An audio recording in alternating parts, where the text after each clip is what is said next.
Salut à toi qui me regarde, j'espère que tu te portes bien, j'espère que cette vidéo te trouve bien. Bienvenue sur ma chaîne, je m'appelle Ruth Geneviève et ici on parle de foi, d'encouragement, de leçons de vie et surtout on parle de Christ. Aujourd'hui on va parler d'un truc très particulier, je vais vous poser une simple question et j'aimerais que vous répondiez très sincèrement. Est-ce que tu es soumis ou soumise au Seigneur?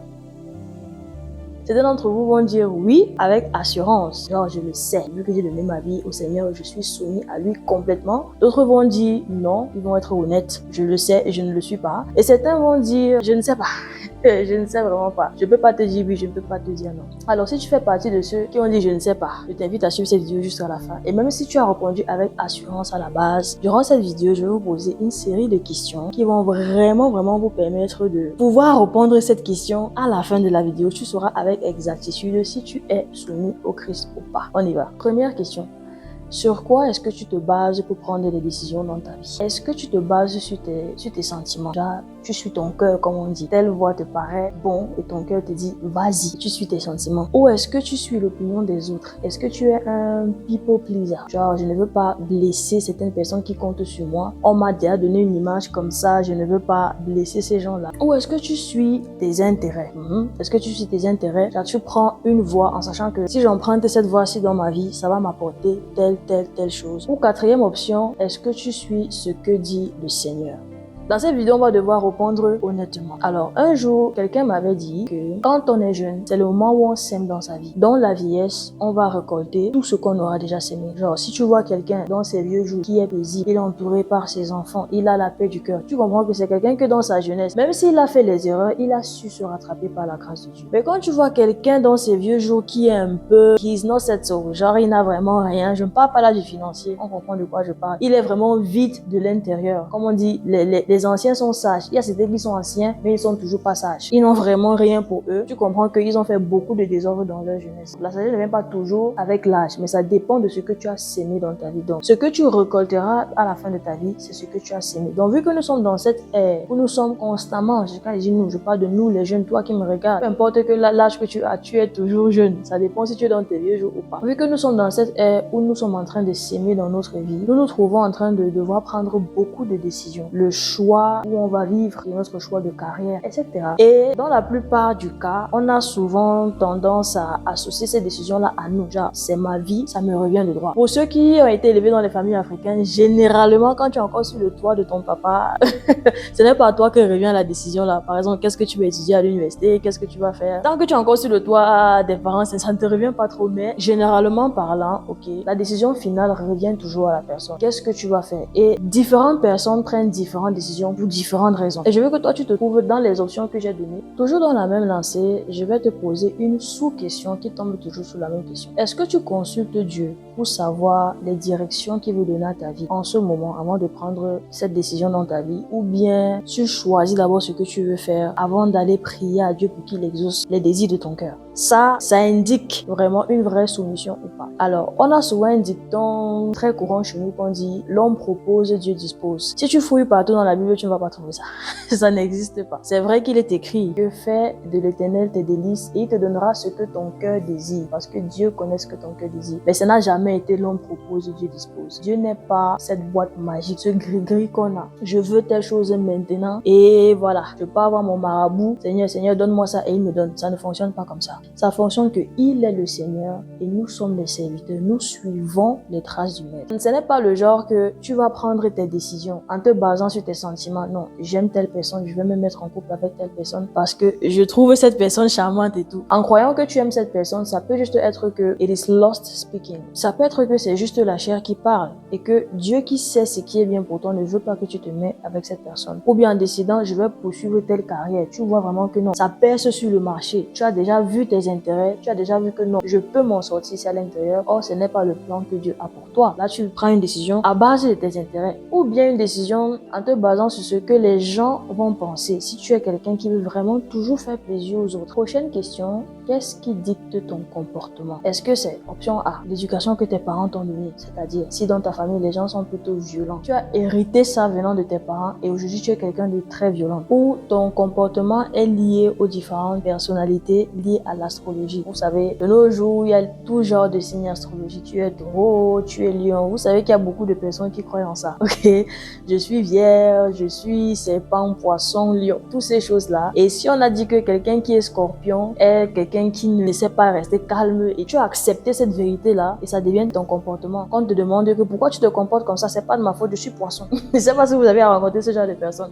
Est-ce que c'est ça qui dicte ton comportement aussi? Ou bien est-ce que ce sont les différents trends sur les réseaux sociaux? Il y avait la body trend qui est passée. On a vu beaucoup de jeunes filles changer leur style, changer leur manière de parler en claquant les doigts, en faisant les ceci, genre. Tout un comportement change à cause d'une trend. La manière de s'habiller change. Et il y avait le sassy trend. Il y a aussi même le clean girl trend. Il y a le boss lady trend. Il y avait ces trends-là sur les réseaux sociaux. Je crois que c'est toujours d'actualité. Modesty truc, modesty Christian girl, machin trend, tout ça. Et j'ai vu beaucoup de personnes aller là-bas. Moi, je ne peux pas juger, ok. Je ne sais pas si elles faisaient ça vraiment parce qu'elles avaient rencontré Christ ou bien parce que c'est une trend. Tout le monde maintenant s'habille un peu plus couvert, tout le monde s'habille modeste. Ça va quand même pincer le cœur. Je ne sais pas si je devais me réjouir de ça, que tout le monde essaie un peu d'aller vers Christ, surtout les filles. Ou bien je devais te dire, ça c'est juste une trend. À peine le Christian girl truc va passer, le modesty girl va passer, tout va disparaître. Je parle là vraiment aux jeunes de cette génération. Tu te trouves emporté par la trend, que voilà, tu sens que ça modifie déjà ta manière de parler, ta manière de voir la vie. Ou bien est-ce que ce sont les expériences, bonheur ou malheur de la vie qui dictent ton comportement? Je prends un exemple. Tu peux être quelqu'un, tu as eu beaucoup de cœur brisé, le boumain comme on dit chez nous. Tu as passé par beaucoup de situations difficiles et ça a rendu ton comportement dur. Tu as dit bon, à partir d'aujourd'hui, je ne fais plus confiance aux gens. Même si quelqu'un fait quoi pour toi aujourd'hui, tu le regardes toujours avec un œil méfiant. Tu te méfies des gens. Là, c'est pas que tu es né comme ça, mais c'est un comportement qui est venu à cause de ce que tu as vécu dans la vie. Il y a aussi d'autres personnes qui ont vécu tellement de bonnes expériences. Ils se sont dit bon, je veux plus donner aux pauvres, je veux plus m'ouvrir. Si on reste un peu plus dans le mauvais sens, expérience de malheur qui arrive à certaines personnes, est-ce que ton comportement est dicté par les expériences de la vie ou ton comportement, dernière option, est tout simplement dicté par la parole de Dieu? Prochaine question. Qu'est-ce que tu fais des instructions que te donne le Seigneur? Qu'est-ce que tu fais des trucs que te convainc le Saint-Esprit? Par exemple, pardonne telle personne, va donner telle chose à telle personne, va faire le monde à tel endroit, sors tel argent, tu bénis quelqu'un avec. Est-ce que tu réponds à l'appel que te dit le Saint-Esprit actuellement? Parce que si tu es chrétien, tu dois être en mesure d'entendre la voix de Dieu, que ce soit par un enseignement, en lisant la Bible, en songe, en vision, par n'importe quelle forme de révélation. S'il y a cette chose-là que le Seigneur te dit depuis un bon bout, est-ce que tu es ce genre de personne que tu prends ton temps pour obéir à Dieu, ou bien cette chose-là que Dieu t'a dit de faire en ce moment, est-ce que tu es vraiment en train de la faire? Est-ce que tu es prompte à obéir? Est-ce que tu es disposé à le faire, ou bien tu attends que le Seigneur vraiment tombe du ciel, il met toutes choses à disposition pour que tu puisses vraiment faire sa volonté? Ces différentes questions que je t'ai posées vont nous permettre de comprendre que la plupart du temps, nous les enfants de Dieu, on se dit, j'ai accepté Christ dans ma vie, je me suis fait baptiser, je porte le nom de chrétien, je vais à l'église les dimanches, je lis même ma Bible, alors je suis un bon chrétien et je peux répondre oui à la question de je suis soumis à Christ. Je ne vis plus comme le monde veut, je ne m'habille plus comme le monde veut, j'ai vraiment l'apparence du chrétien et je réponds à ce nom-là. Peut-être que je prêche même l'évangile à ceux qui sont autour de moi. Donc, je suis soumis à Christ. Or, ces questions que je viens de vous poser mettent la lumière vraiment sur ces aspects-là. Parce que être soumis à Christ, ce n'est pas comme un vêtement qu'on met sur soi, mais ça signifie vraiment que Christ soit Seigneur de notre vie, que Christ soit le maître dans tout ce que nous sommes en train de faire. Dans une précédente vidéo que j'ai fait toujours sur cette chaîne, on parlait du rôle, on parlait de la mission en Christ. J'ai compris ici que tout le monde a un rôle et une mission dans la maison de Dieu. Donc pour quelqu'un qui connaît ce rôle-là, qui sait que voici ce que le Créateur a voulu pour moi, il ne marche plus selon ses propres désirs. Il ne marche plus selon ce que le monde veut qu'il fasse. Il meurt en lui-même. Car la Bible dit, car si je vis, ce n'est plus moi qui vis, mais c'est Christ qui vit en moi. Parce que les œuvres de la chair sont complètement mortes en toi.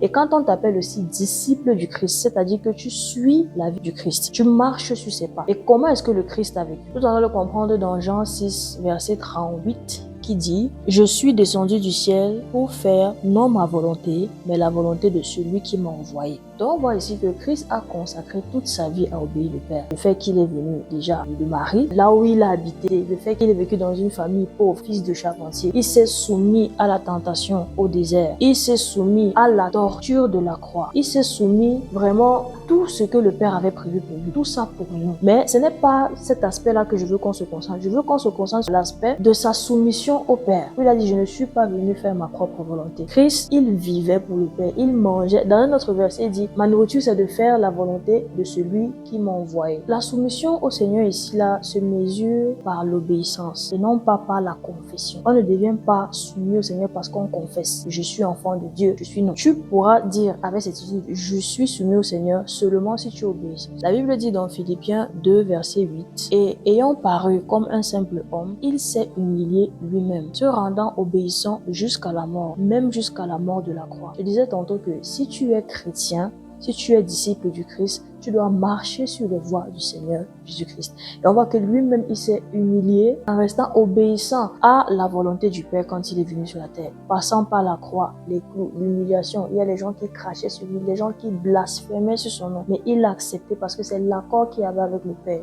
Est-ce que toi, d'abord, tu connais même la volonté de Dieu pour ta vie avant de dire que tu te soumets à cela? Ou est-ce que Christ, c'est vraiment un trophée? Dans Romains 12, verset 2, il est écrit, ne vous conformez pas au monde actuel, mais soyez transformés par le renouvellement de l'intelligence, afin de discerner quelle est la volonté de Dieu, ce qui est bon, agréable et parfait. Ce verset nous dit clairement que ne nous conformons pas au siècle présent.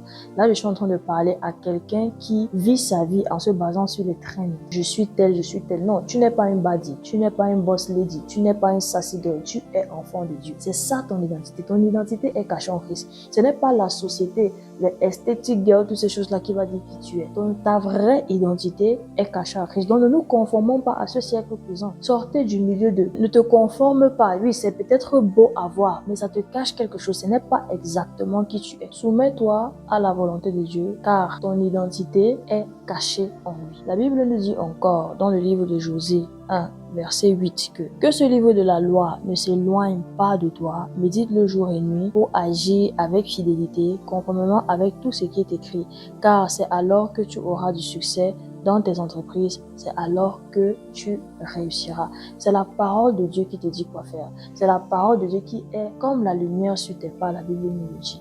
Ce n'est pas l'opinion des autres, ce n'est pas en fonction de tes propres sentiments. Donc je vais t'inviter, toi qui m'écoutes, à tuer la chair aujourd'hui. Si tu te trouves dans cette catégorie de personnes qui prennent les décisions en fonction de leurs sentiments, genre ta chair te dit, va à tel endroit, fais ceci, tu obéis. Je vais t'exhorter à tuer vraiment ta chair dans la prière, afin que tu meurs dans la chair, ok, et que tu vives en Christ. Pour toi qui dicte ta vie par les opinions des autres, par les traînes sur les réseaux sociaux, etc., je vais te demander de méditer la parole de Dieu jour et nuit, comme nous dit cette parole de Jésus. Ainsi tu sauras qui tu es exactement. Ne te conforme plus à tout ce qu'on est en train de dire. Tout ça c'est beau, juste pour te distraire, mais tu deviens ce que tu entends constamment. Et voilà, c'est la fin de cette vidéo. J'espère qu'elle t'a touché, j'espère que le Seigneur t'a parlé et que la prochaine fois qu'on sera ici, tu pourras répondre avec affirmatif, assurance. Oui, je suis vraiment soumis au Seigneur Jésus-Christ. C'est tout pour aujourd'hui. On va se retrouver pour la prochaine fois. N'oublie pas de t'abonner si tu as aimé ce que tu trouves ici pour ne pas rater nos nouvelles vidéos. Commente aussi si tu as appris quelque chose. Si tu sens qu'il y a quelque chose que je n'ai pas mentionné dans cette vidéo, vous savez, le même esprit qui est en moi, c'est le même esprit qui est en vous. Pour l'instant, je vais vous dire au revoir. On se retrouve ici pour la prochaine. Bye bye.